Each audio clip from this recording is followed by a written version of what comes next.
அதான் அதான் நம்பிக்கை. படம் ரிலீஸ் பண்ண போகிறேன். தியேட்டரில் எத்தனை தியேட்டர் கிடைக்குதோ பரவாயில்ல, எவ்வளோ பேர் பார்க்குறாங்களோ பரவாயில்ல, ஆனால் நான் ஒரு ஆப் வச்சுருக்கேன். அந்த ஆப்பில் உலகமெல்லாம் வெளியிடுறேன். என் ரசிக பெருமக்கள் பார்த்தா போதுன்னாரு. ரசிக பெருமக்கள் மட்டும் இல்லை, எல்லா மக்களும் பார்ப்பாங்க, எல்லாரும் பார்ப்பாங்க. அதில் இன்னொரு மகிழ்ச்சி என்னென்னா, சினிமா உலகத்தில் இருக்க நண்பர்களை கூப்பிடுவாங்க, நடிகைகளை கூப்பிடுவாங்க, வேண்டியவங்களை உறவு கூப்பிடுவாங்க. ஆனால் தம்பி தன்னுடைய ரசிகர்களை முக்கியமாக கூப்பிட்டுருக்கார். தன்னை வாழ்த்துகிற, தன்னை ரசிக்கிற அந்த ஆத்மாக்கள், புண்ணியாத்மாக்களை தம்பி அழைத்து அவங்களுக்கு ஒரு மரியாதை கொடுத்து மேடையில் அமர வச்சது நாங்கள் அன்பு செல்வம் சரி, நானும் முதல் முறையாக பார்க்குறீங்க. நீங்களும் இதுதான் சிறப்பு. யார் தன்னை உயர்த்த பாடுபடுகிறார்களோ, ஏன்னா இன்னைக்கு பல கதாநாயகன் ரசிகர்களின் பணத்தால் கோடி கோடியாக சேர்த்த கதாநாயகர்கள் ரசிகர்களை மதிப்பதில்லை. ஏன் அஜித், நான் வெளிப்படையாக சொல்கிறேன், அவர் செய்கிறது மிகப்பெரிய தவறு. தன்னை வாழ வைக்கிற கோடான கோட்டீஸ்வரர் ஆக்கிய ரசிகர்களை மதிக்கிறதில்ல, பார்க்கறதில்ல, பழகிறதில்ல. விஜய் ரசிகர்களுக்கு மரியாதை, அவருக்கு அவர் பலன்தான். இப்போ அரசியலுக்கு வர்றார், அதுக்கு யார் காரணம்? ரசிகர்கள் தான் தூக்கி விட போகிறாங்க, ரசிகர்கள் தான் உழைக்க போகிறாங்க. ஆகவே தன்னை வாழ வைக்கிற, வளர்த்து விடுகிற, கோடான கோடி பணத்தை கொட்டி கொடுக்கிற ஹீரோக்களுக்கு அவர்கள் முதல்ல ரசிகர்களை மதிக்க தெரியணும், மரியாதை கொடுக்க தெரியணும். வாசல் அந்த குர்கா வச்சு அடிச்சு வரட்டானுங்க சிலர். கூர்க்கா உள்ள அந்த கேட்டை கூட தொட விட மாட்டான். நீ யார் படத்தில் பெரிய கோட்டி சொன்னாயிருக்க? நான் ஒன்று கேட்குறேன். இப்போ ஒரு ரசிகர், யாரோ ஒரு நடிகர் இருக்கிற, ஒரு 10 ரசிகர் நடிகர் வச்சுங்க. இதில் யார் மரியாதை கொடுக்கலையோ ரசிகர்களுக்கு, அந்த ரசிகர்கள் ஒரு முடிவு பண்ணுறாங்க. முடிவு பண்ணணும், இந்த ஹீரோ நான் வணங்குகிற, போற்றுகிற, மரியாதை செலுத்துகிற, பாசம் செலுத்துகிற இந்த ஹீரோ என்ன பார்க்க மாட்டேங்கிறாரு, என்ன வரவேற்க மாட்டேங்கிறாரு, எனக்கு மரியாதை கொடுக்க மாட்டேங்கிறாரு, அதனால் இவர் படத்தை நான் பார்க்க மாட்டேன். என்ன தப்பு அதில்? எனக்கு மரியாதை கொடுக்காத ஒரு நடிகன் படத்தை நான் ஏன் பார்க்கணும்? என் பணம் மட்டும் வேணும். 500 1000 கொடுத்து நான் டிக்கெட் வாங்கினா அது போல 100 கோடி 150 கோடின்னு வாங்குவீங்க. ஆனால் நான் பணம் கொடுத்து வாழ வைக்கிறான் ரசிகனை பார்க்க மாட்டேன்.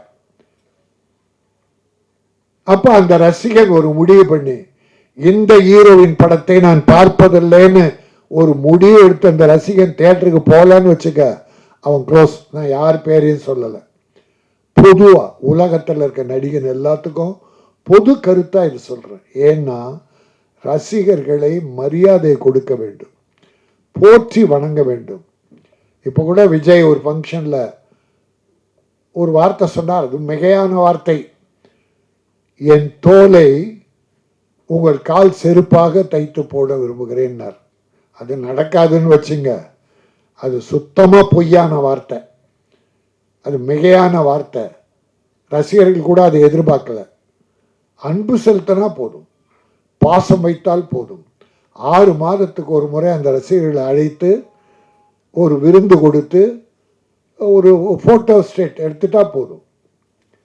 அது எடுத்தாலே அந்த ரசிகன் பெரிய ஏதோ கடவுளை பார்த்த மாதிரி நினைக்கிறான். ஆகவே நான் மரியாதையோடு எல்லா நடிகர்களும் சிறப்பாக வளரணும், பெருசாக வரணும். எப்போ வரணும்? ரசிகர்களை ஆதரித்து அன்பு செலுத்த வேண்டும். ஆகாஷ் மாதிரி நான் இந்த மேடையை பயன்படுத்தி, ஏனென்றால் என் தம்பி ஆகாஷ் மேடை, அது என்னுடைய மேடை. அதனாலே நான் பொது கருத்து, இது சினிமா நல்லா இருக்கணும்னு நினைக்கிறேன், எல்லாரும் ஒன்றா இருக்கணும்னு நினைக்கிறேன். சின்ன ப்ரொடியூசர்லாம் எப்படியாவது போங்க, நாங்கள் பெரிய ஆட்கள் மட்டும் பெருசாக வர்றோம்னு நினைக்கிறாம எல்லாரும் ஒன்றா இருக்கணும். இப்போ ஒரு விஷயம் 1 மாதமாக சினிமாவை அசிங்கப்படுத்திக்கிட்டு இருக்கு. ஒன்று நம்ம அமீர், இயக்குனர் அமீர் சிவகுமார் குடும்பம், ஞானவேல் ராஜா, பருத்தி வீரன் படம். முதல்ல ஞானவேல் ராஜா படம் ஆரம்பித்து அது நீண்ட நாளாக ஷூட்டிங் போகுதுன்னு பாதியில் படத்தை நான் பண்ண மாட்டேன்னு சொல்லி அமீரே கடன் வாங்கி படத்தை முடித்த பிறகு ஒரு பஞ்சாயத்து ப்ரொடியூசர் கவுன்சிலில் வச்சு அதை ஞானவேல் ராஜாவுக்கு கொடுத்துட்றாரு. ஒரு 1.25 கோடி என்னமோ ஞானவேல் ராஜா அமீருக்கு கொடுக்கணும் அப்படின்னு ஒரு பஞ்சாயத்து.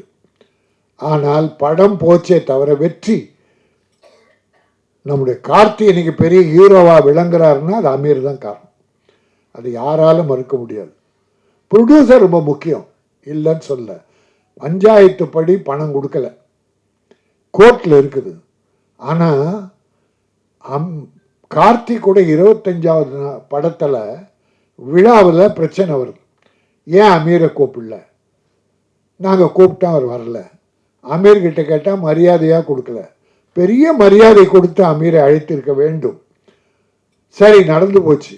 அதை போய் இவங்க வாதம் அவங்க வாதம், சிவகுமார் குடும்பம் எல்லாத்தையும் பேசி இன்னைக்கு 1 மாதம் அதுவே பிரச்சனை ஆயிடுச்சு. அது சினிமாவுக்கு மிகப்பெரிய கேவலம். நான் சிவகுமாரை மரியாதைக்குரியவர். அவர் நினைச்சா இன்னைக்கு அதை முடிச்சிடலாம். இந்த அமீர் கொடுக்கணும்னு நினைச்ச பணம் பெரிய பணமே இல்லை.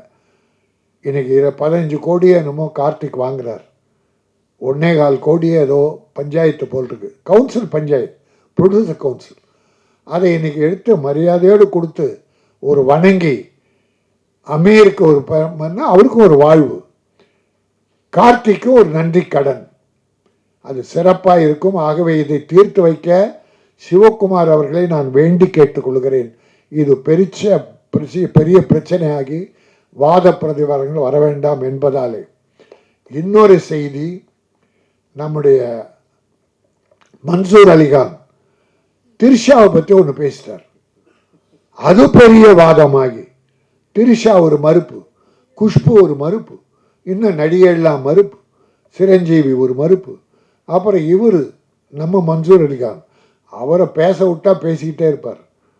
அவர் யதார்த்தமானவாதி. மன்சூர் என்னன்னா கெட்ட நோக்கத்தோடு எதையும் பேச மாட்டான். மனசில் பட்டது கொட்டிடுறது. அதுக்கு சில நேரம் நான் கூட பண்ணுறது உண்டு. ஆனால் நான் கொஞ்சம் அளவாக பண்ணுவேன். யாரும் மரியாதை கெடக்கூடாது என்று நினைப்பவன். ஆகவே மன்சூர் என்னாச்சு, மன்னிப்பு கேட்டார். அது திரிஷாவும் பெருந்தன்மை அதை விட்டுருச்சு. தவறு செய்யாதவங்க யாரும் இல்லை, அதனால் நானும் மன்னிச்சிட்டேன்னு விட்டார். இப்போ மன்சூர் கேஸ் போட்டிருக்கார். மேட்ரு முடிஞ்சு போச்சு. இப்போ திரிஷா, குஷ்பு, சிரஞ்சீவி மேலே கேஸ் போட்டதாக செய்தி படித்தேன். என் அருமை நண்பர் மன்சூர், வேண்டாம், நமக்கு அதெல்லாம் வேண்டாம், வேலையை பாரு, உனக்கு நிறைய வேலை இருக்குது, கட்சி வேற ஆரம்பிச்சிருக்கு. ஆகவே இது என்னுடைய அருமை மேடை, என் தம்பி ஆகாஷுடைய மேடை. அவன் பாசிட்டிவாக திங்க் பண்ணணும்னு ஆரம்பத்திலே சொன்னான். இப்போ சினிமாவுக்கு ஒரு பாசிட்டிவ் என்னென்னா, அடுத்தவங்ககிட்ட சண்டை போட்டு குறை சொல்லி திட்டி அவன் வாழ்க்கையில் பொறாமப்படுறதெல்லாம் விட்டுட்டு வளருபவர்களை வாழ்த்துவோம், வளர துடிப்பவர்களை தூக்கி விடுவோம். என் தம்பி ஆகாஷ் நிலைக்க வேண்டும். இந்த விஜயம், ஆகாஷ் ஜெய் விஜயம், இது மிகப்பெரிய வெற்றி பெற வேண்டும். இந்த தம்பி ஒரு பெரிய கதாநாயகனாக மீண்டும் வலம் பெற வேண்டும். இந்த ரசிக பெருமக்களுடைய அன்பும் வாழ்த்தும் அவரை காப்பாற்றும் என சொல்லி என்னுடைய வாழ்த்தையும் அதோடு இணைக்கிறேன். வாழ்க ஜெய் ஆகாஷ், வெல்க ஜெய் விஜயம். நன்றி, வணக்கம்.